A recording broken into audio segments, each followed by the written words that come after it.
भाग 6 कोसला.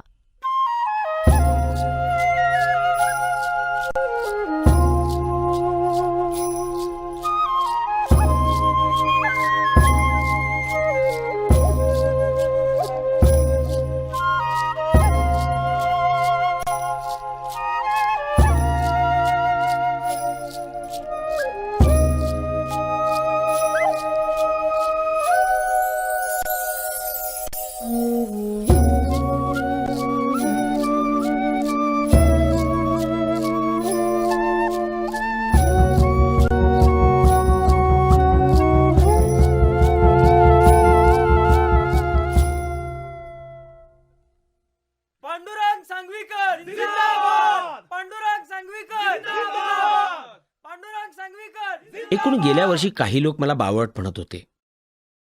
ही व्हीपी कुठल्या गावाहून आली असं म्हणायचे. माझा अपमान करायचे. त्यांना मी माझी चमक दाखवून दिली. कुणी असा अपमान केला की मी मद्रासमध्ये जाऊन खातखात विचार करायचो. आपल्याला सभेत बोलता का येत नाही, आपण वक्तृत्वाला किंमत देत नाही म्हणूनच.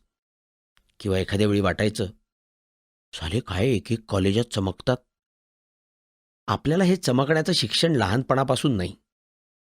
नाटकात काम केलं फक्त एकदाच. शाळा तर दरिद्रीच होती. आपण खेडवळ घरचे वारसदार. तेव्हा यंदा म्हटलं काहीतरी करावंच.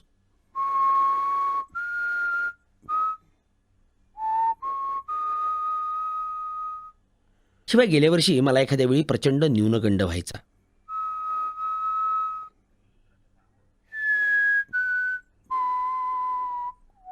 पुण्यातल्या कोणत्याही मित्राचं पाहावं तर त्याचा एकतरी थोर नातेवाईक असतोच. कुणाचा मामा ससून हॉस्पिटलात, तर कुणाची बहीण अमुक बँकेच्या मॅनेजरची बायको. आमच्या वर्गातल्या कितीतरी मुलींच्या आया किंवा बाप कवी, थोर लेखक किंवा कवयित्र्या, प्रोफेसर वगैरे होतेच. किंबहुना ज्यांची नावं पुस्तकात किंवा चोहोबाजूंनी ऐकू येतात असे थोर लोक पुण्यात पुष्कळ. त्यामुळे त्यांची मुलं, भाऊ, भाचे, पुतणे वगैरे देखील भरपूर असणारच. आणि हे सर्व आपण पुण्यात राहतो म्हणून भेटणारच. तेव्हा आपला कुणीच थोर नातेवाईक नाही हे शल्य मला बोचलं. कधीकधी मी सांगायला लागलो की बाळशास्त्री जांभेकर हे आपल्या घराण्यातलेच.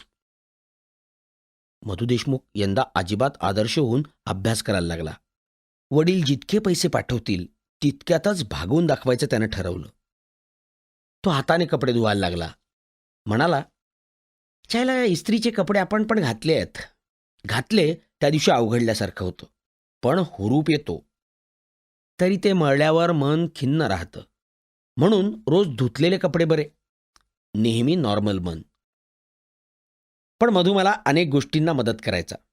म्हणजे कॉलेजवर लावायच्या नोटिसा सुंदर अक्षरात लिहिणं, दर महिन्याच्या अखेरला मेसचे हिशेब तपासून बिलं तयार करून सर्व जेवणाऱ्यांना ती वाटून येणं, मेसच्या पैशांचे हिशेब सांभाळणं वगैरे. शिवाय तो निराळ्या अक्षरात माझं ट्युटोरियल लिहून परभारे वर्गात देऊन टाकायचा आणि नंतर मला सांगायचा. एकदा तर त्यानं माझं ट्युटोरियल लिहून दिलं आणि आपण देखील जरा अभ्यास केला पाहिजे म्हणून मीही तेच लिहून सरांकडे दिलं. तेव्हा सरांनी पांडुरंग सांगवीकर कोण आहे म्हणून महिनाभर चौकशी केली. पण मी वर्गात नव्हतोच, तर माझी काय फजिती होणार.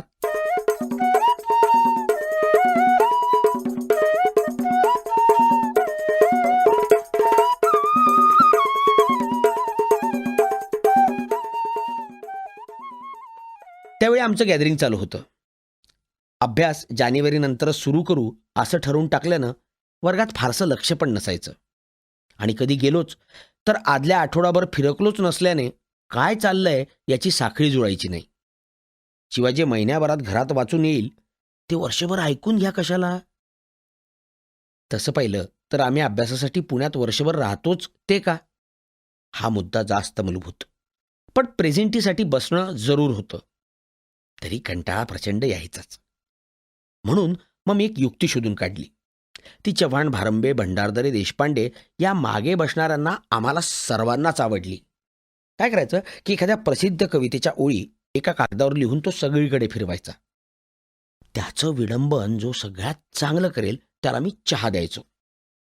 उदाहरणार्थ, एक तुतारी द्या मजा आणूनी, या कवितेचं विडंबन देशपांड्यानं एक मुतारी देईन आणून फुंकशील जी वगैरे असं केल्यावर चहा त्यालाच मिळणार.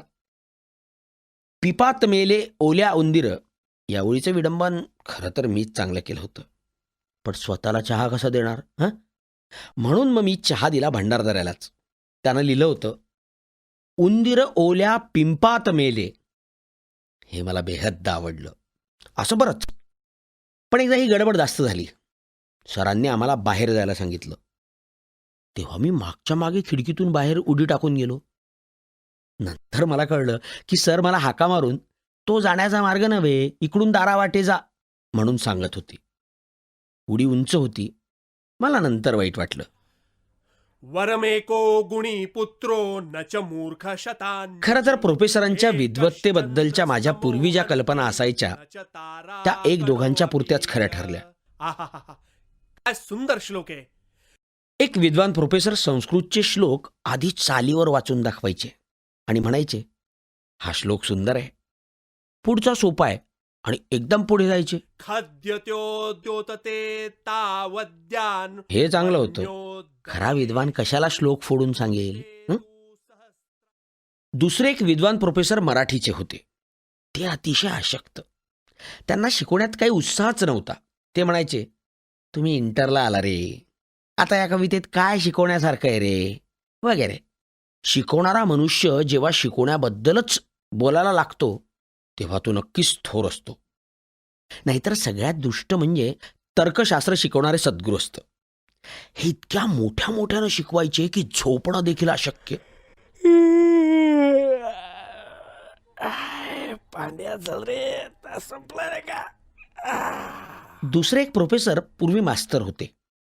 ते बाहेरून परीक्षा देत देत पुढे येत गेले आणि हळूहळू चढत चढत या बहुमानापर्यंत येऊन थांबले, कारण त्यांचं वय होत आलं होतं. नाहीतर हे नक्की चढत चढत युनोचे अध्यक्ष झाले असते.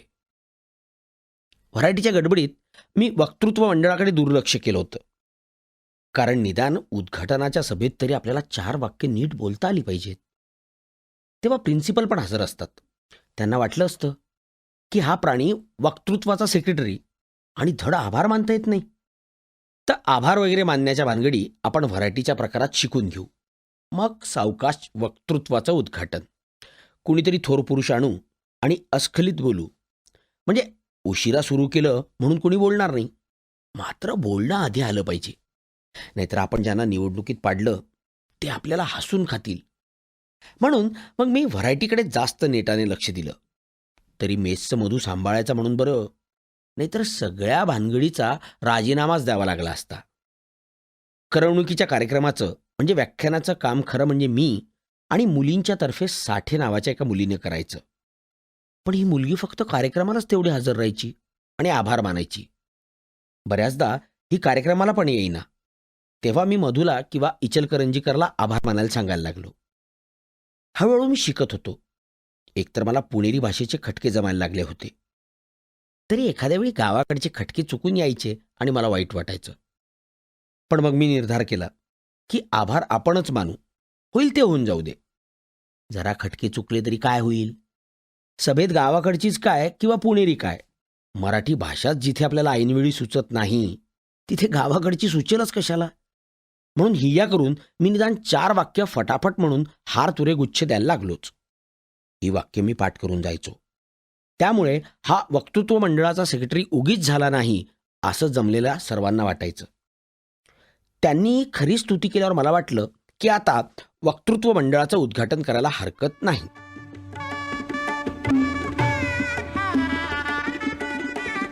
मग मी पुण्यातल्या एक थोर समाजशास्त्रज्ञ बाईंना उद्घाटन करायला म्हणून ठरवून आलो. त्या आमच्या वर्गातल्या देशपांडीची आत्याच, म्हणून हे जमलं. समाज शिक्षण आणि स्त्री असा विषय असून देखील त्या चांगलं बोलल्या. शिवाय इतकी प्रसिद्ध लेखिका म्हणून सगळा हॉल भरून गेला होता. म्हणून 2 तासभर पाठ केलेलं भाषण मी 5 मिनिटात विसरलो. तर स्त्रियांचं नेमकं स्थान या समाजात किती आहे. आता आपल्या समाजात जी दीर्घ परंपरा आहे त्या पण ही थोरलेखिका तरी भाषण असं कुठे करते? तिनं एक निबंध लिहून आणलेला, तोच ती वाचून दाखवते. शिवाय हातात पेन घेऊन ती वाचता वाचता अधूनमधून निबंधात दुरुस्त्या पण करत गेली. याचं कारण पण तिनं सांगून टाकलं की हा लेख उद्याच अमुक प्रसिद्ध मासिकाकडे जाणार आहे. मग टाळ्या थांबल्या नाहीत. तोच आम्ही धडपडत स्टेजवर. आता काय म्हणावं या स्थितीला? मी बराच वेळ उभा होतो, पण नशीब बलवत्तर म्हणून लोकांना हा विनोद वाटला. कारण अजून मागे काही लोक टाळ्या वाजवत होतेच, त्यामुळे मी स्वतःला सावरून बोलायला लागलो. मध्यंतरी फुकट म्हणून मला आईची आठवण येऊन मी गडबडलो. बाकी बोललो असं, प्रत्येक स्त्री जर आजच्या पाहुण्यांनी सांगितल्याप्रमाणे वागू लागली तर जगात युद्धे कशाला होतील. तेव्हा सगळेजण हसले. हे पाहून मला हुरूप आला. मला असे म्हणायचे आहे की ठरलेल्या आभार प्रदर्शनापेक्षा जास्त असे मला मानायचे आहे, म्हणून मी त्यांचे आभार मानतो. हे मी खरं तर लटपटून गुंडाळलं आणि पाठ केलेल्या व्याख्यानातल्या आठवल्या त्या ओळी वाचून दाखवल्या म्हटलं तरी चालेल. तर सगळेजण याला हसले. आता ह्यावर मी पण हसून विनोद केला असं दाखवायचं की नाही? तर उलट मी खजिलून आणखीच घसरून, नंतर आपले अध्यक्ष आले म्हणून मी त्यांचेही आभार मानावे लागतील असं म्हणून पार वाया गेलो. अध्यक्ष प्रिन्सिपल साहेब होते. तेव्हा ठरलं की केव्हाही बोलताना अवसान जाऊ द्यायचं नाही. एवढं सांभाळलं की पुरे आहे. यानंतर वक्तृत्व मंडळाचं काम मी लेले या मदतनीस मुलीवर सोपून महिनाभर तिकडे गेलोच नाही. कारण या उद्घाटनानंतर लेले पाहुण्यांच्या समोरच मला म्हणाली, तुमचा पहिलाच प्रसंग काय? त्या मानानं बरं बोललात. हे मला फार लागलं. का म्हणून हिनं सर्वांच्या समोर असं म्हणावं? हिचं वक्तृत्व कसं असेल कुणास ठाऊक, पण चांगलं नसेलच. कारण ही सुद्धा सेक्रेटरी झाली आहे. पण समजा चांगलं असलं तरी असं का म्हणून? हिला लहानपणापासून असं शिक्षण मिळालंय आणि आपल्याला मिळालं नाही एवढंच. आपण नेटानं शिकून हिची जिरवूच तरच नावाचे पांडुरंग.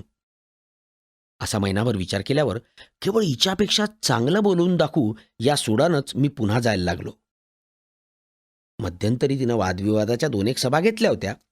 एका सभेला मी पण गेलो, पण बरं नाही असं सांगून भाग घेतला नाही. त्यावेळी मला तिचं वक्तृत्व दिसलं. ती चांगलीच बोलली, तरी पडीक बडबडल्यासारखं.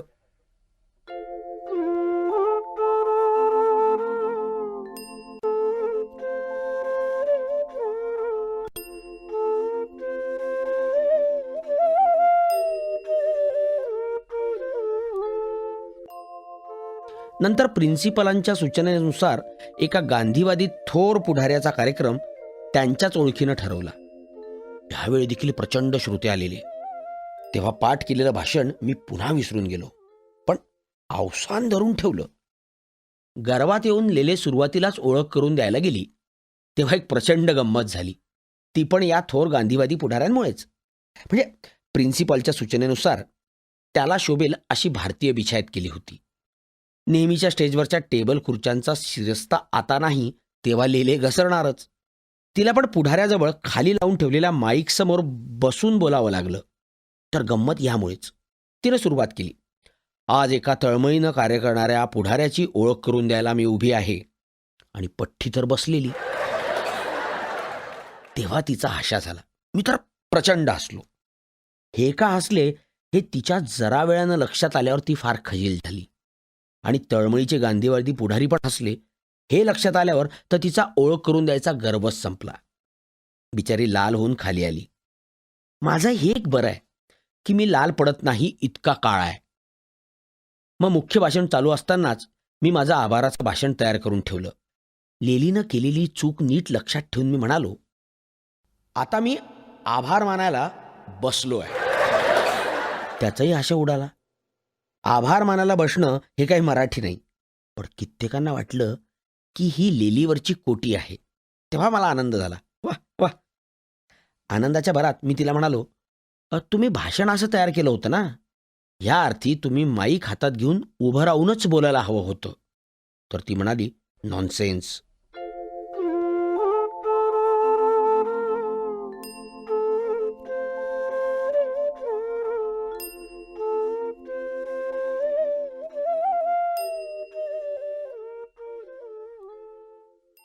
वादविवादाला बोलणाऱ्यांच्यात मीच काही सर्वात गिचमीड नव्हतो. माझ्यापेक्षा अस्सल लोक होते. अल्पसंख्याकांचा प्रश्न या विषयाच्या वेळी तर एक जण स्टेजवर येऊन एवढंच बोलला की मी आज तयारी करून आलो नाही. ह्याच्यासारखा जातिवंत वक्ता मी दुसरा पाहिला नाही. पण एकदा भयानक गोष्ट घडली. युद्ध आणि जागतिक शांती ह्या विषयावर बोलायला 8-10 जण जमले. अध्यक्ष म्हणून प्रोफेसर शाह होते. त्यांनी सुरुवात करून या विषयाचे मुद्दे पुढे मांडले आणि या मुद्द्यांना धरून बोललेलं वक्तृत्वाच्या दृष्टीने उपयुक्त आहे असं सांगून प्रथम त्यांनी मलाच बोलायला बोलवलं. मी बोलवायला लागलो, पण कुठून तरी का माझ्यापासूनच ही लाट उसळली. एक वाक्य झालं की मी हसायचो किंवा सगळेजण हसायला लागले. याचं कारण प्रोफेसर शहांना पण शोधता येईना. बोलणारा वेडवाकडं तोंड तर करत नाही ना, म्हणून त्यांनी बाजूला खुर्ची टाकून पाहिलं. पण सगळेच जण बोलणारे कसं असं करतील. उदाहरणार्थ म्हणजे मी सुरुवात केली. सध्या जग एका भयंकर परिस्थितीत सापडलेलं आहे. काय भंपक वाक्य आपण बोलून गेलो म्हणून मी उगाच मनाशी हसलो. पण सगळेच जण कसे मनात असतील. नंतर मी बोललो, उपनिषदात सर्व ज्ञानाचा अर्क साठवला आहे. त्यात सर्वेत्र सुखिनः सन्तु म्हटलेलं आहे. देशादेशात भावनात्मक संबंध वाढवल्याशिवाय मानवजातीला तरणोपाय नाही. देशभक्ती हे पाप आहे. नंतर 4-5 जण बोलले तरी प्रत्येकाच्या वाक्या 2 वाक्यागणिक बोलणारा पण हसायचा आणि ऐकणारे तर हसायच्या तयारीतच. बोलणारा 2 वाक्यात थांबायचा ते हसण्यासाठीच आणि तो थांबल्यावर समोरचे लोक हा आपल्याला हसायला वेळ मिळावा म्हणून थांबला आहे या हिशोबाने हसायला लागायचे. हॉस्टेलच्या कार्यक्रमात मात्र मी चुकूनही हायगय केली नाही. मात्र इथेही एक फार त्रासाचं काम होतं. व्याख्याते येऊन बसले तरी सभेला कुणीच नाही असं एखाद्या वेळी व्हायचं आणि मग हळूहळू एक जण जमून सभा तयार व्हायची. मग मुलींना जमून आणणं माझ्याकडे. हॉस्टेलवर सारख्या फेऱ्या मारून चला चला चला, असं कसं, तुमच्याशिवाय कसं होणार असं म्हणावं लागायचं. 8-10 लोक असले तरी काही व्याख्याते तळमळीनं बोलायचे.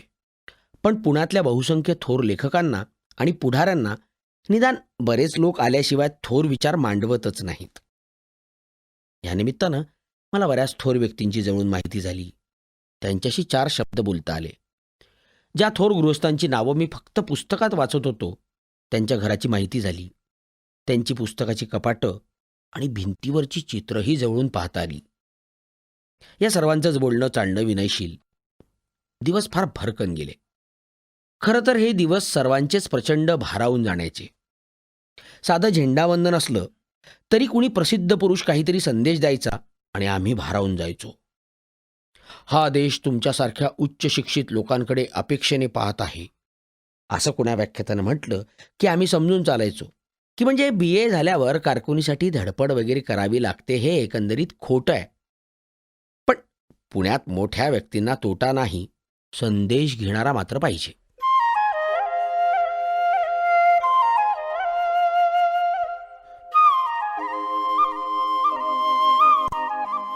रात्रीच्या जागरणानं आणि मग ह्या व्यायामानं थकून सकाळी 9-10 वाजता झोपून दुपारी मेस बंद व्हायच्या आत मी कसाबसा उठत होतो. एखाद्या रात्री 2-3 वाजताच बोलणी संपली, पण रात्र संपली नाही. अशी करुण परिस्थिती प्राप्त होऊन 2-3 तास फक्त झोप घेऊन सकाळी पीटीसाठी उठणं जीवावर यायचं. अशावेळी मी रात्रीच दात वगैरे घासून आणि पीटीचा पोशाख करून झोपी जायचो आणि सकाळी नेमक्या वेळी उठून फक्त बूट घालून 1 मिनिटात ग्राउंडवर. Left right left right left right left. हो सांगेकर, चला आता. रात्री वादविवाद, टेकड्या, गप्पा, नोटिसा लिहून ठेवणं, मेसचं थोडंसं पाळणं, तर दिवसा याला भेट त्याला भेट. मुलींच्या हॉस्टेलवर जाऊन कोण कोण गाणं वगैरे म्हणतं, कुणाला नीट नाचता येतं ते पहा, त्यांना भेटून कार्यक्रमासाठी तयार कर. अमुक थोर लेखकाला भेट, नंतर त्याच्या कार्यक्रमाची वेळ वगैरे ठरव. मग साठेला ती भेटली तर हे सांग आणि त्याला आणायला जा. परत पोचव, रिक्षा कर, टॅक्सी कर, सायकल मार, नमस्कार देणं घेणं कर. रोज काहीतरी नोटिसा टाईप करून घे. टायपिस्टशी गप्पा मार, त्याला चहा दे. नोटिसा मेसमध्ये हजारो भानगडी. कुणाला वाटलं असेल की आमच्या बापानं आम्हाला पुण्याला कॉलेजात पाठवलं ते असं व्यक्तिमत्व वगैरे मिळवायलाच.